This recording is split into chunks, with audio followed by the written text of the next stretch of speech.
Assalamualaikum warahmatullahi wabarakatuh. Jumpa kembali dengan Guru Bangsa Channel, channel yang ikut serta dalam mencerdaskan kehidupan bangsa. Bagi Anda yang belum subscribe, silahkan subscribe. Klik like and share agar manfaat dari konten ini dapat tersebar lebih luas. Selamat mengikuti. Saudara, kali ini kita akan mencoba merambah dunia politik. Ada dua hal yang menarik dari dunia politik yang perlu saya sampaikan di sini, dan perlu kami sampaikan pendapat-pendapat kami agar bisa mencerdaskan politik. Karena hanya dengan cerdas politik, Indonesia akan lebih baik. Ada dua hal, yakni Rizal Ramli meradang karena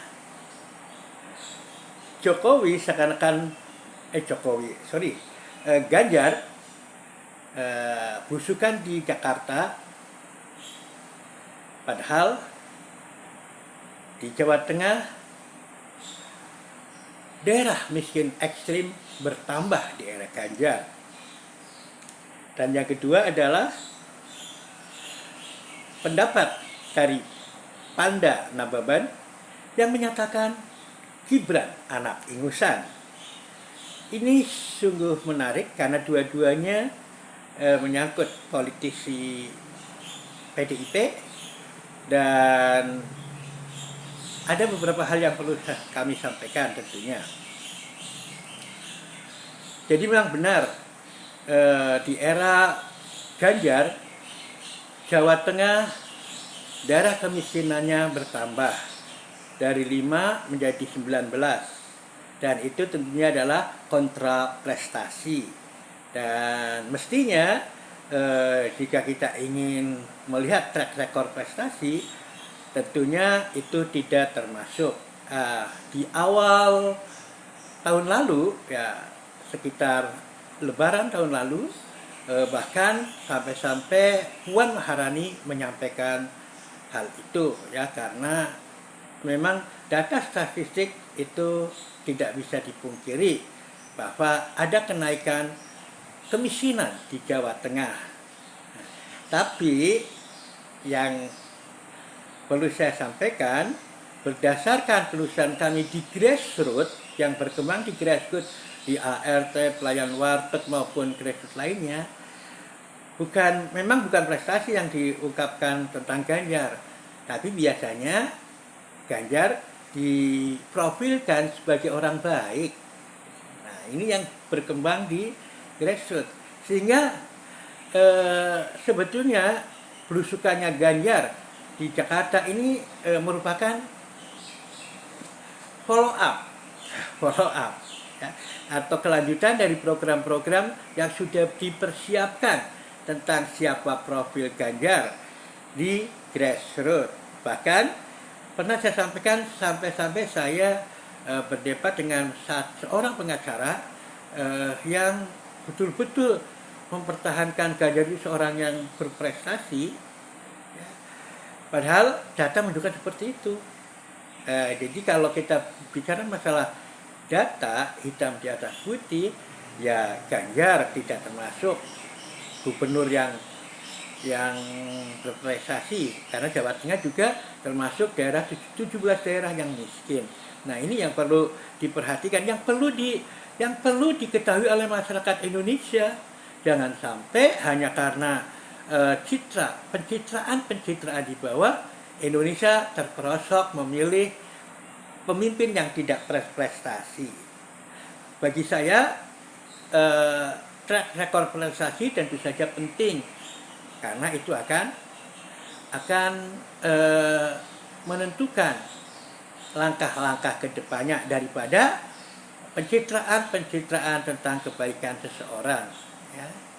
Nah, saya tidak tahu kenapa para buzzer juga selalu memprofilkan Ganjar sebagai seorang yang seolah-olah berprestasi dan baik. Nah, ini tentu saja adalah pembodohan, ya, Ini tentu saja pembodohan-pembodohan yang dilakukan oleh para buzzer. Dan para buzzer itu saya lihat latar belakangnya adalah doktor dan sebagainya dari universitas terkenal. Nah, ini sungguh sangat disayangkan jika mereka itu terjebak pada permainan politik praktis yang sangat-sangat tidak mendidik, ya, sangat-sangat tidak mendidik karena tidak mengungkapkan data yang sesungguhnya. Itu yang pertama dari kabar tentang Ganjar, ya, yang disikapi oleh Riza Ramli, satu yang ya, katakanlah saya menganggapnya meradang lah, ya, orang ngurusi daerahnya sendiri aja kelepotan. Nah, itu juga seperti tahun lalu. Tahun lalu juga ketika masih ada kasus wadas, kemiskinan masih tinggi, Ganjar jalan-jalan keluar daerah ke Sumatera, ke Kalimantan dan sebagainya. Nah, itu satu hal yang, tapi anehnya itu didukung. Saya juga tidak tahu bagaimana pola pikir mereka, dan itu yang terjadi juga dengan ini yang kedua, yakni tentang pernyataan Pandana Baban yang menyatakan bahwa Gibran adalah ingusan. Betul, ya. Kalau Gibran ingusan sangat betul, ya. Nah, tapi saya bisa menggambarkan dalam perbandingan saja. Kalau Orde Baru, ya, penguasa Orde Baru itu mendorong anak-anaknya untuk berwira swasta, hanya kalau nggak salah Mbak Tutut yang aktif di Golkar, ya. Tapi justru di era Jokowi ini politik dinasti terang-terangan menarik profesi anak-anaknya sebagai pengusaha menjadi politisi. Itu jelas-jelasan. Pengusaha martabak ditarik untuk jadi wali kota. Pengusaha pisang juga ingin ditarik. Kemudian menantunya juga ditarik. Nah, ini betul-betul sebuah pembangunan politik dinasti yang jelas-jelasan, dan itu tidak bisa diingkari. Nyata kok. Ya. Ini satu hal yang memang sangat memprihatinkan. Orde Baru aja tidak begitu.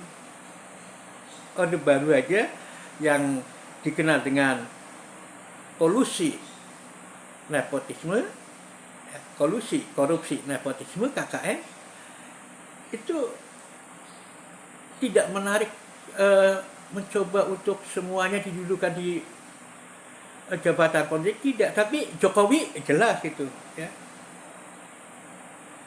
Makanya padahal kalau kita tahu perjalanan dari Gibran itu berapa tahun sih aktif di PDIP?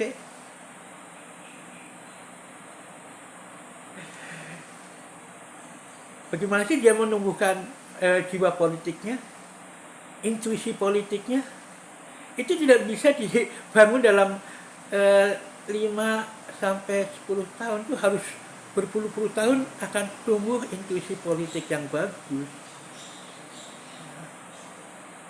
Intuisi politik tidak bisa seperti membalikan telapak tangan. Itu harus dibangun. Nah, sehingga langkah-langkahmu pun sungguh sangat arogan melawan Amin Rais. Padahal kalau dia tahu siapa sih Amin Rais, Amin Rais itu justru yang membangun kekuatan sejak tahun 80-an untuk melawan Orde Baru. Bagi mahasiswa yang betul-betul kuliah dengan betul-betul sejak tahun 80-an, 83 tepatnya, Amin Rais lah yang mengutarakan tentang alih kepemimpinan. Berani ngomong seperti itu. Dan tentunya kami, mahasiswa-mahasiswa UGM yang sering berinteraksi dengan beliau lah yang membangun kekuatan dari Sabang sampai Merauke, kekuatan politik untuk melawan Orde Baru melalui tentunya kuliah-kuliahnya, ceramah-ceramahnya, itu tidak bisa dipungkiri. Walaupun banyak yang tidak tahu. Orang itu tahunya Amin Rais ada di gedung DPR. Enggak. Amin Rais diterima demo di DPR MPR itu kan karena para mahasiswa itu tahu siapa Amin Rais. Nggak mungkin kalau Amin Rais sudah dikenal kemudian bisa didukung-dukung di gedung MPR DPR. Tapi itu memang mereka yang ingin mengingkari perjuangan Amin Rais selalu mengungkapkan bahwa ujuk-ujuk di sana. Tidak. Sebagai saksi mata hidup, saya mengatakan Amin Rais sudah berjuang sejak awal tahun 80-an untuk Indonesia yang baik. Beliau tentu saja sejak mahasiswa, ya, karena saya tahunya menjadi mahasiswa itu tahun 80-an, tepatnya 82, saya tahu beliau sudah membangun kekuatan dari kampus ke kampus melalui ceramah-ceramahnya, dan hampir setiap hari sepanjang Ramadan misalnya itu bergerak dari masjid, ya, ke masjid kampus itu, dan ceramahnya selalu dapat sambutan. Itu kalau orang tahu. Tapi yang nggak tahu, apalagi para buzzer, tahu-taunya nyorotinya begitu, dan itu ialah yang mereka tahu. Tapi bagi para saksi mata hidup bahwa beliau, Pak Amin Rais itu berjuang sejak tahun 80-an. Jadi ketika Gibran itu seolah-olah arogan terhadap Amin Rais, ini anak kecil baru kemarin, ya karena mentang-mentang anaknya presiden saja dia bisa langsung diterima begitu. Kemampuannya apa sih? Organisasinya apa sih? Pendukungnya apa sih? Kalau itu dipertanyakan, itu kan sebetulnya hanya karena mesin partai saja. Gibran menang itu karena mesin partai PDIP, itu tidak bisa dipungkiri, ya harus diakui. Jadi bukan karena kualitas Gibrannya. Sehingga senior PDIP Pandana Baban mengatakan Gibran itu ingusan, itu juga tepat. Dan satu hal yang perlu kita garisbawahi adalah keprihatinan saya tentang politik dinasti dari Jokowi ini memang betul-betul nyata. Betul-betul nyata. Anak-anaknya ditarik dari pengusaha justru wirausahawan menjadi jabatan-jabatan politik, termasuk menantunya. Nah, ini hal-hal yang memang fakta real terjadi, dan itu jauh lebih arogan daripada Orde Baru. Nah, ini tentu saja yang harus diperhatikan oleh rakyat, ya. Yang harus diperhatikan oleh rakyat. Dan kalau saya perhatikan, memang sih mereka menyebarnya atau mencari terkait dengan pernyataan Rizal Ramli terkait dengan Ganjar. Nah, mereka memang menyebarkan itu pada orang-orang yang memang tidak kritis, ya. Karena saya menemuinya juga pada kelompok itu, ya, pelayan warteg, tukang ojek, tukang bajai, penggambaran Ganjar yang begitu baik, ya, mereka itu memang biasanya dengan nilai kualitatif ya baik, ya, itu bisa saya gali dari para pelayan warteg, ya. Sehingga interaksi mereka itu di antara grassroots terjadi sebuah komunikasi yang sangat baik, dan itu bisa untuk tadi, ya, di follow up dengan kehadiran Ganjar sendiri, meskipun daerahnya sedang kolaps. Ya gampangnya kolaps lah, wong 19 daerah dari 35 daerah di Jawa Tengah itu kan lebih dari setengah. Ya, lebih dari setengah. Setengahnya kan 17,5, ya kan. Ini 19, ya. Lebih dari setengah itu termasuk daerah kemiskinan ekstrim, ya, kalau kita melihat data itu. Nah, dengan demikian, ada saja Rizal Ramli bilang, urusin aja Jawa Tengah, ngapain ngurusin Jakarta? Dia tidak mau ngurusin, nggak mungkin lah ngurusin Jakarta. Jakarta sudah bagus dibangun oleh Anies, orang sudah tahu. Walaupun bagaimanapun, nama Anies sudah ada di hati masyarakat Jakarta. Jadi don't worry, be happy untuk para pendukung Anies. Mereka tidak akan menyapu dengan fakta-fakta yang dibolak-balik, justru akan mendapatkan sorotan negatif sendiri, ya. Jadi ya sudah saatnya kita harus kritis terhadap berbagai calon, ya, termasuk dengan fenomena politik yang ada, fenomena politik Jokowi, fenomena politik dinasti Jokowi ini terang-terangan nyata, ya. Kalau tidak, ya tidak akan, ya, menarik-narik anaknya yang digadang-gadang jadi pengusaha sukses justru ke ranah politik, ya, karena kita tahu bahwa dunia kewirausahaan itu memang sangat diperlukan, dan itu yang mestinya diteruskan dan didukung, ya. Anak-anak presiden didukung untuk kewirausahaan, bukan ditarik pada hal-hal politik, yang pada jabatan-jabatan politik. Itu jauh lebih jelas terang-terangan politik dinastinya dibanding Orde Baru, ya, penguasa Orde Baru. Penguasa Orde Baru tidak menarik-narik seperti itu, ya, tidak menarik-narik seperti itu. Nah, oleh karenanya masyarakat bangsa Indonesia harus semakin cerdas politik. Siapa yang berpolitik untuk kebaikan, siapa yang berpolitik untuk membangun dinasti, itu harus kita paham, ya, harus kita paham. Dan dari bukti-bukti yang ada tentunya, jangan asal-asalan. Sehingga wajar saja dua tokoh yang tentunya dikenal di dunia politik, Nakpan dan Nababan, ya, dan juga Rizal Ramli menyatakan hal-hal yang sangat memprihatinkan, dan itu saling berhubungan, ya. Sehingga kita bisa menyimpulkan mungkin sistem politik yang ada atau sistem pengkaderan yang ada di PDIP itu mungkin perlu direview kembali, ya.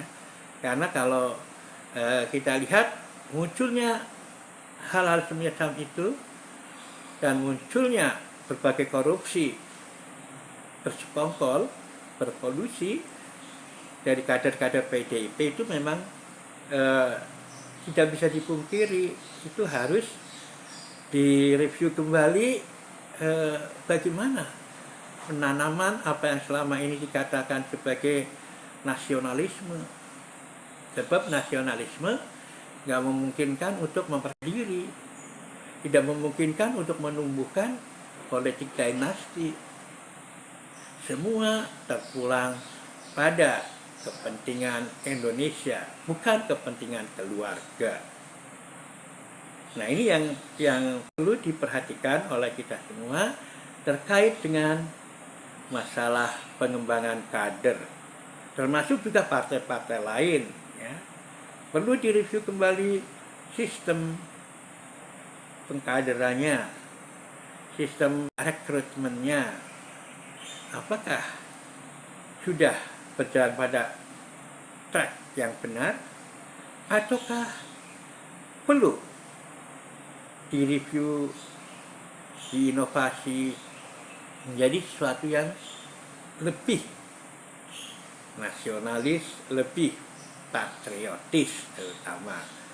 Demikianlah catatan saya terkait dengan masalah politik dari dua pernyataan yang ada. Mudah-mudahan bisa menjadi gambaran yang jelas bagi masyarakat Indonesia yang akan melakukan atau akan menjalankan kedaulatannya di pemilu nanti dengan